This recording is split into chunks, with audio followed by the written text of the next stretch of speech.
오늘 본문은 재판에 관한 이야기와 또 하나님 앞에서 지켜야 될 절기에 대해서 우리에게 말씀하고 있습니다.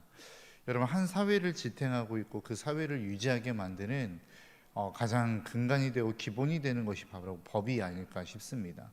그 법이 존재하고 그 법을 잘 지킬 때에 비로소 이 사회가 질서 있게 유지되어진다라는 것입니다. 그런데 법이 유명무실한 나라들이 있죠. 법이 존재하고 있지만 그 법이 전혀 작동하지 못하는 나라들이 있습니다. 대표적인 나라로 북한을 들 수 있지 않을까 싶습니다. 북한 역시도 법이 있다고 이야기하지만 사실 그 법대로 움직여지지는 않는 것 같습니다. 모든 나라들이 그렇고 대부분의 나라들도 다 그렇겠지만 법이 온전하게 지켜지는 나라는 그렇게 흔치 않은 것 같습니다. 법 위에 또 법이라고 이야기하는 또 어떤 권력자들이 있기도 하고 그 권력자들이 법을 곡해하는 경우들이 있기 때문에 법이라고 하는 것은 언제나 늘 정의롭게만 유지되어지지는 않는 것 같습니다. 오늘 본문에서 이야기하고 있는 하나님의 말씀 역시도 그 법에 대한 공평을 이야기하고 있죠. 법이 공평하지 않을 때에 어떤 일들이 일어납니까? 오늘날 많은 청년들도 그렇고 많은 사람들이 고통하고 힘들어하는 것 중에 하나가 무엇이냐면 공정하지 않다는 겁니다. 똑같은 범죄를 저질렀는데 누구의 형량은 굉장히 작은 반면에 또 힘이 없는 사람들의 어떠한 형량은 굉장히 무겁게 적용되어지는 것들을 보면서 그것은 좀 너무나도 불공평하지 않나. 그리고 그 불공평 속에서 다시 한번 공평을 찾고자 하는 과정 가운데 우리나라가 있지 않는가라고 하는 생각을 해봅니다. 오늘 본문에 보니까 이렇게 이야기합니다. 3절에 가난한 자를 송사라 해서 편벽되이 두둔하지 말지니라. 성경이 뭐라고 이야기하냐면 성경은 언제나 늘 가난한 자에게 관심이 있습니다. 힘든 자들에게, 어려운 자들에게, 고통받고 압제받는 자들에게 하나님의 관심은 언제나 늘 있어 왔습니다. 그런데 재판받을 때만큼은 그렇게 하지 말라는 것이죠. 너희들 가난하다고 해서 그 재판을 가난한 자들의 편에 서서 진행하지 말라는 것입니다. 분명한 기준이 있고 그 기준에 대해서 재판하고 움직여라 라고 오늘 본문은 우리에게 말씀하고 있다라는 것이죠. 가난한 자의 어떠한 편벽되이 두둔하지 말라라고 이야기하는 것은 다른 말로 이야기하면은 힘 있는 자들은 더 말할 것도 없다라고 하는 것으로 우리는 받아들일 수 있을 것 같습니다. 재판에 대해서 쭉 이야기하다가 4절의 말씀에 무엇을 이야기하고 있냐면 원수의 가축에 대해서 이야기하고 있습니다. 너와 원수진 사람이 있는데 그 가축이 정말로 힘들어하는 것을 보거나 아니면 길을 잃은 것을 보면 너는 그냥 지나치지 말라는 것입니다. 그리고 난 다음에 증인, 가축, 재판관의 역할을 이야기하죠. 너도 재판할 때에, 그러니까 1절에서 3절까지 이야기하는 것은 증인에 대한 이야기입니다. 재판할 때 이 사람이 이렇게 이야기했습니다. 저 사람은 저렇게 이야기했습니다. 내가 그런 사람이 그렇게 행하는 것을 보았습니다 라고 하는 증인의 역할에 대해서 이야기하고 있고 6절부터 9절까지 이야기는 재판관에 관한 이야기입니다. 그러니까 모든 재판 안에서 너희는 그 재판들을 공정하게 진행해라 라고 이야기하고 있다라는 것입니다. 그런데 우리가 한번 생각해 봐야 되는 것은 재판의 현장에 있어서 모든 재판이 공정하게 진행되어야 된다라고 하는 것을 우리는 다 안다라는 것이죠. 위증하면 안 된다는 것도 알고 있고 그 재판이 공정하게 진행되어야 된다라고 하는 사실은 초등학생까지도 아는 내용이라는 것입니다. 그런데 왜 그 재판이 공정하게 진행되어질 수 없는가? 그 내용을 오늘 8절은 이렇게 이야기합니다. 너는 뇌물을 받지 말라. 뇌물은 밝은 자의 눈을 어둡게 하고 의로운 자의 말을 굽게 하느니라. 그러니까 이 재판이 원래 공정하게 진행되어야 되는데 공정하게 진행되어질 수 없는 이유를 무엇이라고 이야기하고 있냐면 눈앞에 있는 이익 때문이다라고 이야기하고 있습니다. 내 앞에 주어져 있는 유익이 있으면 그 재판은 굽게 되어질 수밖에 없다라고 하는 것입니다. 여러분, 왜 재판에 많은 힘들이 연루되어지고 관련되어지게 되어집니까? 그것은 자기가 얻어갈 수 있는 유익이 있기 때문에 그렇다라는 것입니다. 오늘 본문에 있는 재판관에게도 마찬가지죠. 너 뇌물을 받지 말아라. 이유는 무엇입니까? 그 재판이 공정한 재판이 되어질 수 없기 때문이다라고 이야기하는 것입니다. 그러면서 오늘 본문 10절에서부터 17절까지는 무엇을 이야기하고 있냐면 절기에 관한 이야기를 하고 있습니다. 하나님이 갑자기 재판에 대한 이야기들을 하다가 절기에 관한 이야기로 넘어갑니다. 무교절과 맥추절과 수장절에 관한 이야기를 합니다. 무교절은 어떠한 절기입니까? 430년 동안 이스라엘 백성들이 애굽의 종살이로 살았습니다. 6월절을 통해서 이스라엘 백성들이 애굽에서부터 건지심을 받았죠. 그리고 난 다음에 그 6월절 다음 날부터 일주일 동안 지키는 절기가 바로 무교절입니다. 누룩 없는 빵을 먹고 맛없는 빵을 먹으면서 하나님께서 이스라엘 백성들을 어떻게 애굽에서부터 건져내셨는지를 기념하는 날이 바로 무교절입니다. 맥추절은 무엇이죠? 오늘날로 이야기하면 오순절, 성령 강림주일이라고도 이야기하는데, 하나님께서 이스라엘 백성들에게 농사를 짓게 하시고 첫 거둔 수확의 밀을 하나님 앞에 드리는 절기입니다. 수장절은 이스라엘 백성들이 40년 동안 광야에서 천막을 치고 살면서 하나님께서 어떻게 그들을 먹이시고 입히셨는지를 기념하며 곡식을 거두어 하나님 앞에 우리 오늘날로 이야기하면 추수감사절과 같은 날이라고 이야기할 수 있을 것 같습니다. 어떻게 보면 이 세 가지의 절기는 다 무엇을 이야기하는 것이죠? 하나님의 은혜를 이야기하는 것입니다. 그러니까 앞에서 이야기하는 것처럼 어떠한 재판에 있어서의 재판을 굽게 하지 말아라. 그리고 난 다음에 그 이어서 바로 하나님의 은혜를 기억하고 있는 절기를 이야기하는 이유는 무엇이냐면, 너희들이 너희들의 유익을 위해서, 너희들의 먹고 사는 문제를 위해서 그렇게 애쓰지 않아도 된다.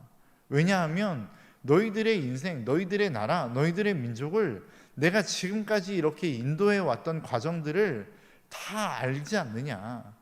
내가 너희들이 인도해 왔던 애굽에서부터 시작해서 지금 이곳까지 인도했던 모든 인도함은 나의 은혜로 말미암아 된 것이지 너희들의 힘이나 너희들의 능력으로 되어진 것이 아니야 라고 하나님이 말씀하고 있는 것입니다.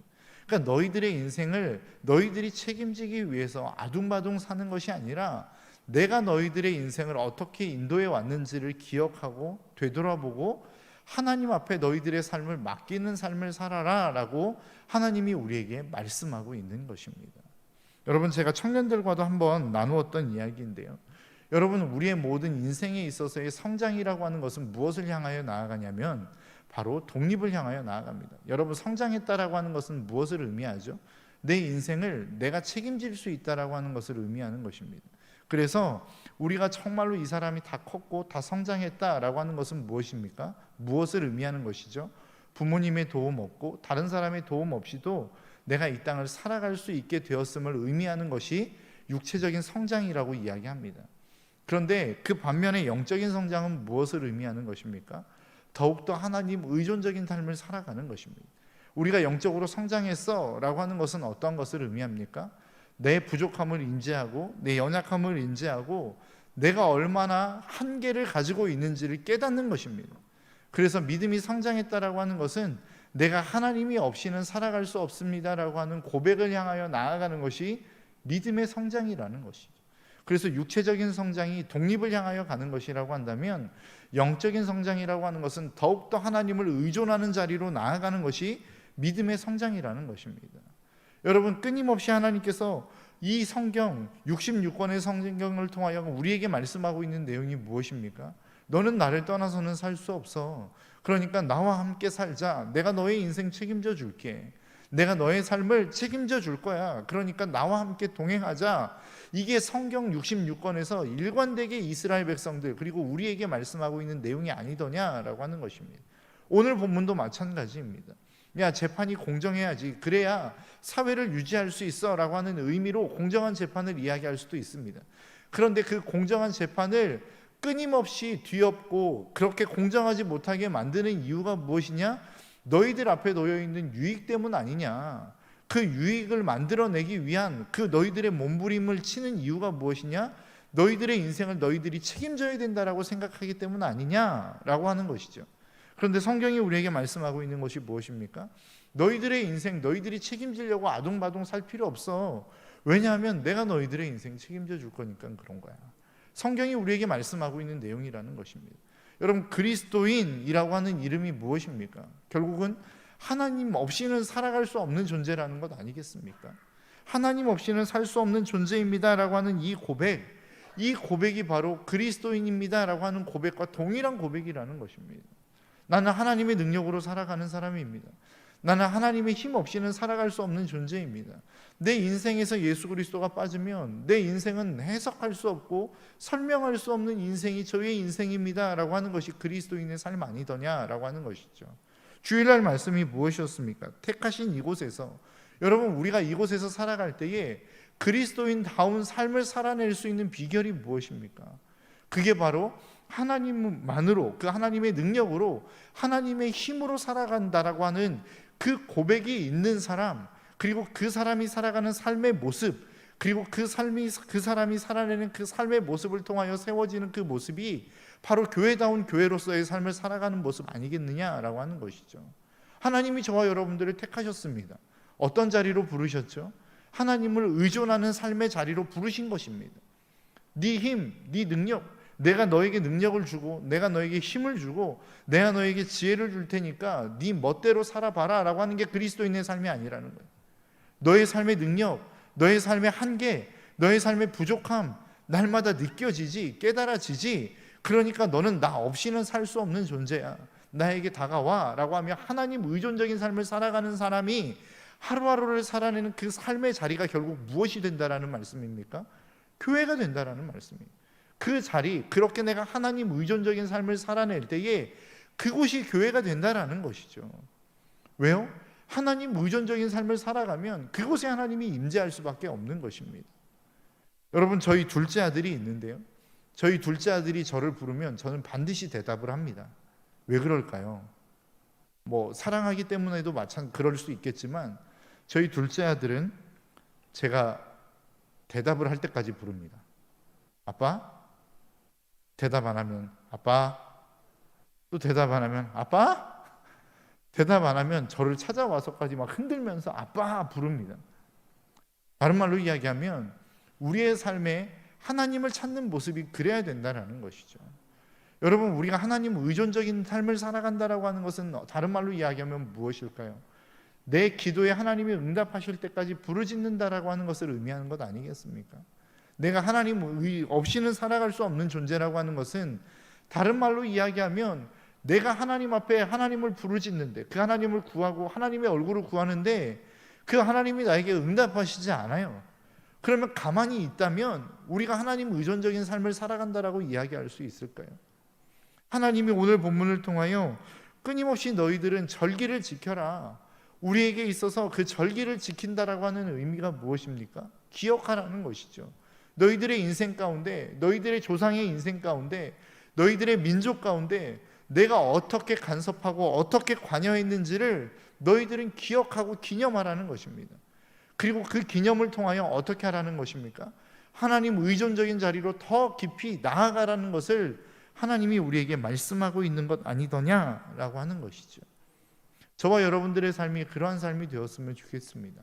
여러분, 코로나가 되어지고 우리는 힘든 시기가 되었다라고 이야기합니다. 고통스럽다고 이야기하죠. 실질적으로 우리는 고통스러운 삶을 살아가고 있습니다. 하고 싶은 것을 할 수 없고, 만나고 싶은 사람을 만날 수 없고, 예배도 마음대로 드릴 수 없는 상황 가운데 우리는 있습니다. 이러한 상황 가운데 우리가 할 수 있는 것이 무엇이더냐라고 하는 것이죠. 더 하나님 앞에 가까이 나아가는 일들을 우리는 해야 되지 않겠습니까? 그 하나님을 바라보는 일들을 해야 되지 않겠습니까? 우리가 하는 일들이 뭐예요? 그렇게 힘들고 어려우니까 이 힘듦에서 벗어날 수 있는 방법이 무엇일까를 우리는 고민하지 않습니까?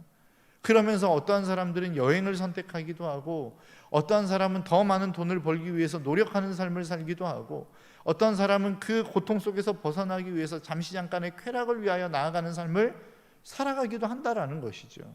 그런데 그리스도인이라고 한다면 그 그리스도인이 이 고통 가운데서 도대체 해야 될 일이 무엇이겠느냐라고 하는 거예요.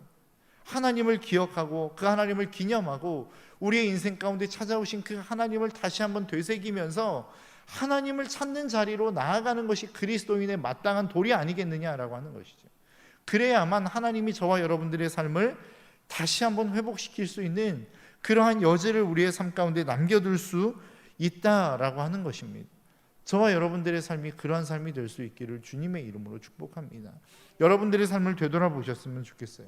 여러분들의 인생 가운데 예수 그리스도를 빼면 여러분들의 인생이 설명이 되십니까? 나의 지내온 발자취들을 곰곰이 생각해 보면 하나님이 나의 인생을 어떻게 인도하셨는지, 하나님이 우리의 삶을 어떻게 인도해 오셨는지 그 예수 그리스도로만 설명될 수 있는 인생을 여러분들은 살아가십니까? 어떤 분이 그런 이야기 하시더라고요. 하나님 그리고의 인생이 있고 하나님만으로의 인생이 있답니다. 하나님 그리고의 인생은 무엇이냐면 하나님이 필요한 인생입니다. 그런데 그리고 다른 것도 필요한 인생, 다른 것으로도 설명되어질 수 있는 인생이 하나님 그리고의 인생이래요. 그런데 하나님만의 인생이 있다고 합니다. 하나님만의 인생은 하나님을 빼고는 설명이 안 되는 인생이에요. 하나님만으로만 설명할 수 있는 인생이에요. 내 인생 가운데 예수 그리스도를 빼면 남는 것이 하나도 없는 인생, 그게 하나님만의 인생이라는 것입니다. 여러분, 하나님이 우리에게 요구하시는 인생이 무엇일까요? 하나님 필요해요. 하나님 도와주세요. 그런데 다른 것도 필요해요. 다른 것도 주세요. 하나님 잠시 저의 인생 가운데 떨어지셔도 괜찮을 것 같아요. 내가 이러이러한 삶을 살아갈 때에는 하나님 제 인생 속에서 잠깐만 비껴주셔도 괜찮으실 것 같아요 라고 하는 우리의 삶을 살아가고 있는지, 아니면 어떤 상황 속에서도 하나님 없이는 살아갈 수 없는 인생, 그래서 정말로 갓난아이가 부모를 찾는 것처럼 정말로 자신의 어떠한 정말로 절박한 상황 가운데서 부모의 도움을 구하는 인생처럼 우리가 그 하나님을 찾고 살아가고 있는 인생을 살아가고 있는지. 신앙의 성장이라고 하는 것은 그러한 것입니다. 내가 정말로 하나님 없는 인생, 정말로 하나님이 빠진 인생을 정말로 살아갈 수 없다라고 하는 고백을 가지고 살아가는 인생이 신앙의 성장을 맛보며 살아가는 인생이라는 것이죠. 저와 여러분들의 삶이, 그리고 이 하루의 삶이, 이 기도의 자리가 그러한 자리가 될 수 있기를 주님의 이름으로 축복합니다. 그리스도인은 하나님 없이는 살 수 없는 인생을 살아가는 사람, 그러한 인생, 그것이 그리스도인의 삶입니다. 다른 말로 이야기하면 우리가 잘 알고 있는 단어, 은혜로 살아가는 사람이 그리스도인의 삶이라는 것이죠. 내 힘, 내 능력, 나의 의지, 내가 가지고 있는 재능을 따라 살아가는 것이 아니라 하나님이 주시는 능력, 하나님이 공급해 주시는 힘, 하나님이 공급해 주시는 평안과 기쁨을 가지고 살아가는 삶이 그리스도인의 삶인 것을 저와 여러분들이 잊지 않았으면 좋겠습니다. 그래서 이 아침에 우리가 함께 기도하며 나아갈 때에도 그 하나님의 은혜를 구하고, 그 하나님의 평강을 구하고, 그 하나님의 기쁨을 구하고, 그 하나님의 능력을 구하며 나아갈 수 있는, 그래서 온통 우리의 인생이 하나님의 것으로만 채워질 수 있는 저와 여러분들의 삶이 될 수 있기를 주님의 이름으로 축복합니다. 기도하겠습니다.